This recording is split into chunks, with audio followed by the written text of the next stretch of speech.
웨스트민스터 대요리 문답 1번 두 번째 시간입니다. 질문은 사람의 주된 목적은 무엇인가요? 였죠. 대답은 사람의 주된 목적은 하나님을 영원롭게 하는 것과 영원토록 그분을 즐거워하는 것입니다. 였습니다. 우리는 지난 시간에 질문을 살펴봤죠. 질문의 대상은 사람입니다. 사람이 무엇인가? 하나님의 피조물이다. 하나님의 형상대로 지음받은 피조물이다. 라고 하는 이야기를 했습니다. 근데 범죄함으로 우리 안에 있는 하나님의 형상이 깨졌지요. 그러면 우리는 어떻게 처음 내 안에 있었던 하나님의 형상을 알 수 있고 또 찾을 수 있고 회복시킬 수 있을까요? 예수님을 통해서 알 수 있습니다. 그 예수님을 내 안에 모심으로 내 안에 그 안에 있는 하나님의 형상이 내 안에 망가진 하나님의 형상을 복구하게 합니다. 이 사람은 목적이 있죠.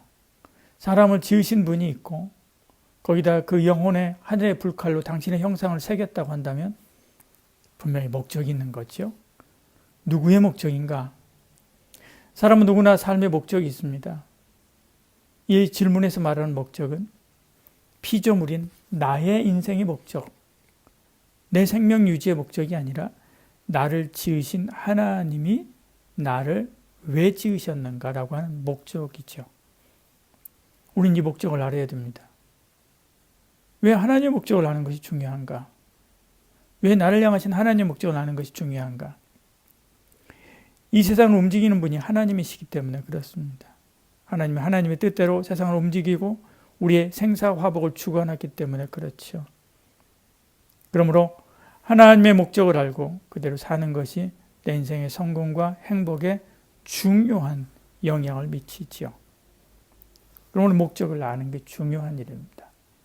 뿐만 아니라 나의 나됨의 이유를 알게 되는 거죠. 내가 왜 태어났는가? 내가 왜 존재하는가? 그 이유를 알기 때문에 그렇습니다. 우리 여기까지 지난주에 함께 나눴습니다. 그 목적 중에도 가장 중요한 목적이 있다라고 하는 거죠. 그래서 질문에 주된 목적이 뭡니까? 라고 묻고 있는 거죠. 답변도 주된 목적은 이라고 이야기하면서 답변하고 있는 것을 보죠. 이 말은 부차적인 목적도 있다는 거죠. 예를 들어 이런 것입니다. 내가 임용시험을 준비합니다. 목표가 합격하는 것입니다. 교사가 되는 것이 목적이죠. 왜 교사가 되려고 합니까? 다음 세대를 잘 양육해서 더 좋은 미래를 만들기 위해서입니다. 그럼 왜 더 좋은 미래를 만드는 일에 헌신하려고 합니까? 그것이 인류를 번영하게 하는 일이고 하나님을 기쁘시게 하는 일이기 때문에 그렇습니다. 계속 질문에 들어가면 더 중요한 목적을 발견하게 됩니다. 질문이 계속되면 처음 대답했던 그 목적보다 상대적으로 더 가치 있는 목적 앞에 앞서서 이야기했던 대답했던 목적은 수단이 되는 거죠. 지금 여기서 하는 질문은 그중 가장 중요한 목적을 말하는 거죠. 하나의 이야기를 하고 거기에 대한 목적을 이야기하고 그보다 더 깊이 들어가서 또 하나의 이야기하고 또 목적을 이야기하죠. 더 깊이 들어가서 또 그것의 목적을 이야기합니다. 그러다 보면 뒤에 했던 그 목적은 앞서 처음에 했었던 그 목적에 비해서 훨씬 더 중요한 목적이 된다는 거죠.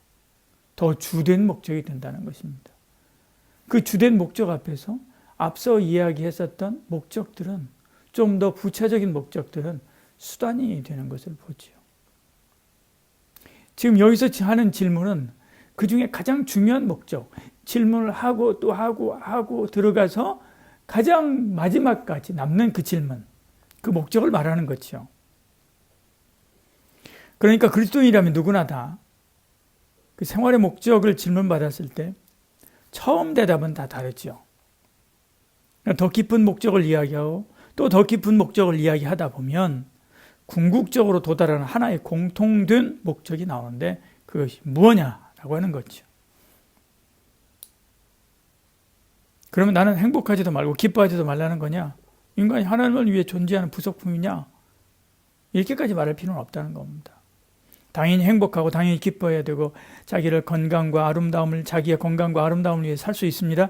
그러나 그 상위의 목적, 또 그 위의 목적을 찾아 올라가면 결국 그리스도인이라면 단 하나의 목적에 도달해야 되는데 그것이 무엇이냐라고 하는 것이 질문이라는 거죠. 주된 목적. 가장 중요한 목적은 하나님을 영화롭게 하는 것이다 라고 말씀하고 있습니다. 고린도전서 10장 31절에 말씀하지 않습니까? 그러니 너희가 먹든지 마시든지 무엇을 하든지 다 하나님의 영광을 위하여 하라. 우리의 모든 생활의 초점을 하나님으로 맞춰야 됩니다. 말하고 먹고 마시고 놀고 일하고 쉬고 하는 모든 우리의 행위가 하나님을 향하고 있어야 된다는 것이죠. 하나님을 위해야 합니다. 우리 일련의 삶을 하나님이 기뻐해야 하고 잘했다 칭찬할 만한 것이어야 한다는 거죠. 고린도전서의 말씀은 먹든지 마시든지 하나님의 영광을 위해서 하라고 이렇게 말씀합니다. 영광이라고 하는 말은 하나님이 나타난다는 뜻이죠. 이 영광이라고 하는 용법을 알기 위해서 출애굽기의 말씀을 봅니다. 출애굽기 15장 6절에 여호와여 주의 오른손이 권능으로 영광을 나타내시도다. 여호와여 주의 오른손이 원수를 부수시나이다. 주의 오른손이 원수를 부수는 것을 보고 그것을 통해서 하나님의 권능이 나타난다라고 이야기하는 거죠. 그것을 영광이라고 이야기합니다. 출애굽기 16장 7절 이렇게 말씀합니다. 아침에 너희가 여호와의 영광을 보리니 인 여호와께서 자기가 자기를 향하여 원망함을 들으셨습니다. 우리가 누구이기에 너희가 우리에게 대하여 원망하느냐 라고 하면서 하나님께서 강림하시죠. 영광을 보인다라고 하는 것은 하나님이 오시고 그리고 당신을 나타내는 것을 말합니다. 출애굽기 16장 10절도 말씀합니다.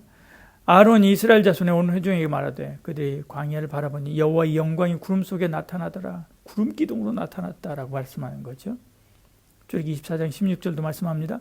여호와의 영광이 시내산 위에 머무르고 구름이 엿새 동안 산을 가리더니 일곱째 날에 여호와께서 구름 가운데서 모세를 부르시니라. 하나님이 강림하신 것을 영광이라고 표현하고 있습니다. 출애굽기 24장 17절도 말씀합니다. 산 위에 여호와의 영광이 이스라엘 자손의 눈에 맹렬한 불같이 보였고 이렇게 말씀하죠. 출애굽기 29장 33절도 말씀합니다. 내가 거기서 이스라엘 자손을 만나리니 내 영광으로 말미암아 회막이 거룩하게 될지라 이렇게 말씀합니다. 영광이 나타난다라고 하는 것은 하나님이 나타난다는 것이죠. 하나님이 그 모습을 드러내는 것을 말합니다. 하나님의 하나님 되심을 드러내 보이고 하나님의 선하심이 드러나 보이고 하나님의 사랑이 나타나고 하나님의 살아계시다고 하는 것이 드러나는 장면에서 영광이라고 하는 말을 쓰는 거죠. 그래서 성경사전은 영광, 글로리의 의미를 하나님의 완전성, 탁월성, 임재를 표현하기 위해서 특별히 쓰는 용어 이렇게 표현했습니다. 그러니까 하나님의 영광을 위해 산다라고 하는 것은 우리가 전반적인 삶의 활동을 통해서 하나님이 드러나게 하라는 것이지요. 하나님이 드러나도록 한다는 것입니다.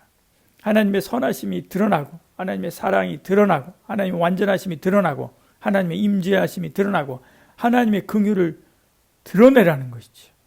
하나님의 하나님 되심을 드러내는 것입니다. 이것이 바로 하나님께 영광이 되는 삶이지요. 우리는 자주 하나님의 영광이 아니라 사탄의 영광을 드러낼 때가 많습니다.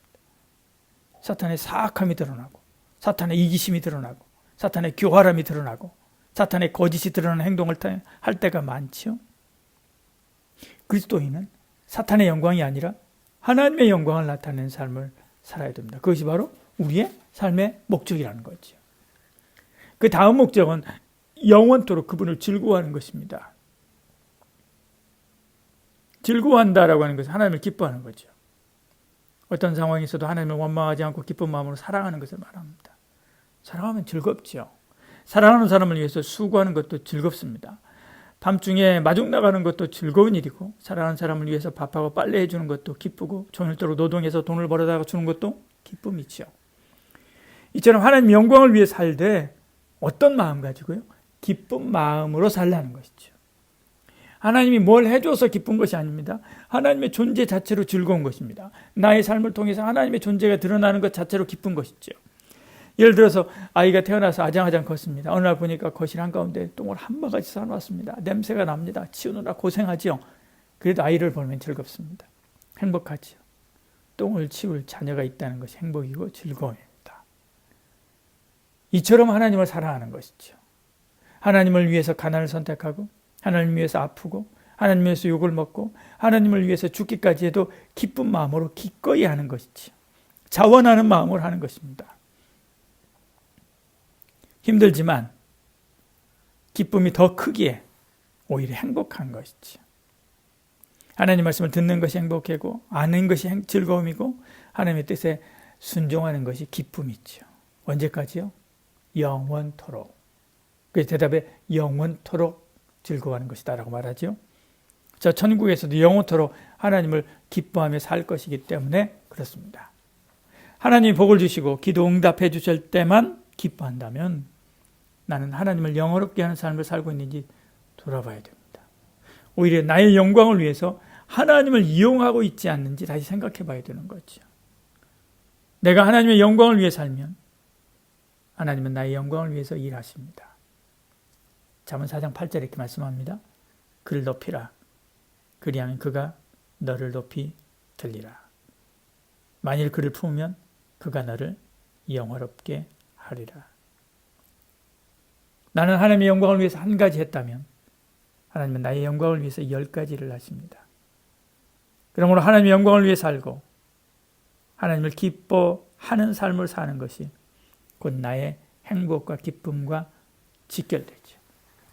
그러지 아니할지라도 여호와로 인하여 기뻐하고 행복하고 감사한 것, 이게 바로 참 신앙이죠. 기도하겠습니다. 사랑이 많으신 우리 하나님, 우리에게 은혜 베풀어 주시고 함께 하사 내 인생에 여러 목적들이 있지만 그 중에 가장 주된 목적, 모든 내가 바라는 목적들을 수단으로 삼아볼 수밖에 없는 가장 중요한 궁극의 목적, 그것은 하나님을 영화롭게 하는 것이고 하나님의 영광을 드러내는 것인 줄 오늘 말씀을 통해서 함께 나누었습니다.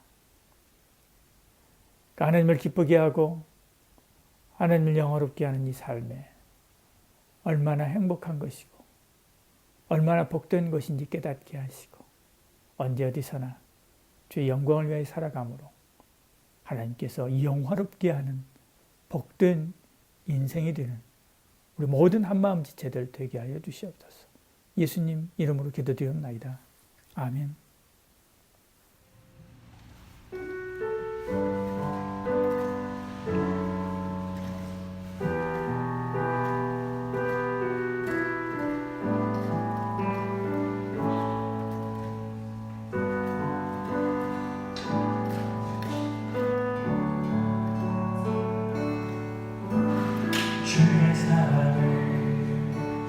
주의 선하심을 주의